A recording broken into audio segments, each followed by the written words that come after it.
Hello les hackers, ici Awaxek. Nous allons commenter, critiquer et nous plonger dans l'actu cyber. Aujourd'hui, j'ai deux news concernant du data leak.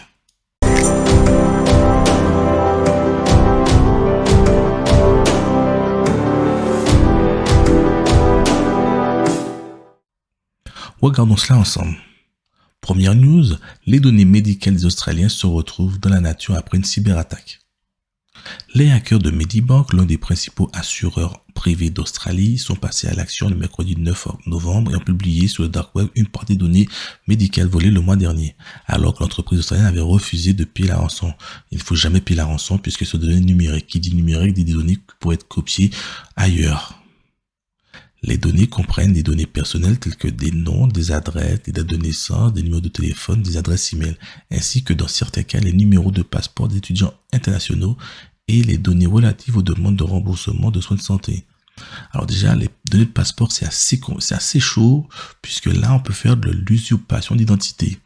Typiquement, un couple de Français s'est retrouvé bloqué en Turquie et tagué comme terroriste juste suite à un vol de leur numéro de passeport. Donc c'est assez chaud.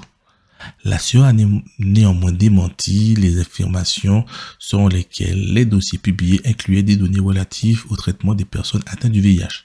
Pouvons-nous les croire? On ne sait pas, peut-être que les hackers récupèrent ces données. Lundi, l'entreprise avait indiqué que les données de 9,7 millions de clients et anciens clients avaient été compromis au total après la cyberattaque en octobre et avait annoncé qu'aucune somme ne serait versée aux cyberassaillants. Tout à fait normal. Il y a que peu de chances que le paiement d'une rançon garantisse le retour des données de nos clients et empêche leur publication. C'est tout à fait vrai. L'entreprise évoque également le risque que le paiement de cette rançon pourrait avoir l'effet inverse et encourager le criminel à extorquer directement ses clients. Ça, c'est vrai. Donc, le criminel peut directement demander de l'argent à ses clients, mais pas que. Le criminel aussi peut faire croire à Medibank que les données ont été supprimées, mais en fait, les données sont toujours là et du coup, il peut les vendre, mais aussi faire du chantage à Medibank. C'est vraiment difficile pour les gens. Je suis également client de Medibank Private et il est préoccupant que certaines de ces informations aient été diffusées, a déclaré le Premier ministre australien Anthony Albanese. C'est tout à fait vrai aussi. Là, c'est chaud parce que là, on peut faire des attaques au président. Donc, se faire passer pour le Premier ministre et demander à des tiers de nous verser de l'argent. Ouais, c'est compliqué là. Les données piratées ont été divulguées sur un blog lié à Revil, un groupe de cybercriminels qui entretient des liens étroits avec la Russie. Ouais, bon là, c'est pas parce que les données ont été publiées sur Revil que forcément les attaquants sont russes ou les attaquants ont des accointances avec la Russie. La première publication relative à l'attaque date du 19 octobre où la demande de la rançon a été faite. Ouais, mais c'est pas une raison. Les pirates devraient vraisemblablement continuer de publier les données en leur possession faute de paiement de la rançon. Mais oui, c'est normal, tout à fait normal. Les actions de Medibank ont chuté de 20% depuis que le piratage a été révélé par la société le 13 octobre. Ça, c'est tout à fait normal que les actions tombent. Donc, ça me rappelle le cas de la société Equifax aux États-Unis où des millions d'Américains ont vu leurs données partir de la nature et le RSSI et le DSI avaient dû répondre à la justice et je crois l'action aussi s'est écroulée. L'action s'était vraiment écroulée. Continue toujours le sujet de le vol de données. Les données volées par des hackers à Continental en vente sur Internet. Donc Continental, c'est un équipementier automobile allemand. Ce sont eux, par exemple, qui font les pneus de voiture. Un vol de données de grande ampleur. Le groupe allemand Continental, victime d'une cyberattaque en août dernier, voit le groupe de hackers Lockbit proposer à la vente une grande quantité de données volées en ce mois de novembre 2022. Le jeu de données est mis en vente au prix de 50 millions de dollars sur Internet, rapporte le quotidien économique allemand. Suite au refus de Continental de payer une rançon. Ben oui, forcément, faut pas payer. En août dernier, l'équipementier automobile rapportait que des attaquants ont infiltré des parties de ce système d'information. Les activités de l'entreprise n'ont pas été affectées à ce moment. La sécurité des informations de ses employés, clients et partenaires, ainsi que ses propres données, est primordiale pour Continental. Tout à fait normal. Il s'avère aujourd'hui que de nombreuses données semblent avoir été volées. Ben oui, ils essaient de minimiser les choses, mais ça a quand même été volé. La semaine dernière, l'équipementier automobile a confirmé que la cyberattaque subie en août dernier a conduit au vol de certaines données.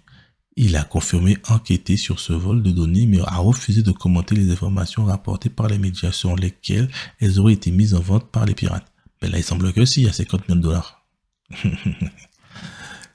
Au total, ce sont 40 téraoctets de données correspondant à 55 millions de documents qui ont été subtilisés. Les données diffusées contiennent des plans budgétaires et d'investissement, des informations sur la stratégie, les concurrents vont être très contents. Des données relatives aux clients de Continental pourraient notamment être affectées Volkswagen, Porsche, Mercedes et BMW. Concernant Volkswagen, les informations concernant les logiciels et calculateurs embarqués seraient visibles. Alors là, le calculateur, c'est chaud parce que le calculateur, c'est le composant qui permet de modifier le comportement du moteur. Et si je me souviens bien, potentiellement voir aussi ouvrir la voiture. Donc, c'est pas que les cybercriminels, mais les criminels en tout genre sont intéressés par ces données. Les hackers auraient également collecté des informations personnelles concernant les employés. Nom, adresse, rémunération et avertissement. Ah ben oui, tu te prends un avertissement, un blâme et il se retrouve sur Internet. Et ben, récemment, Thales, donc Thales c'est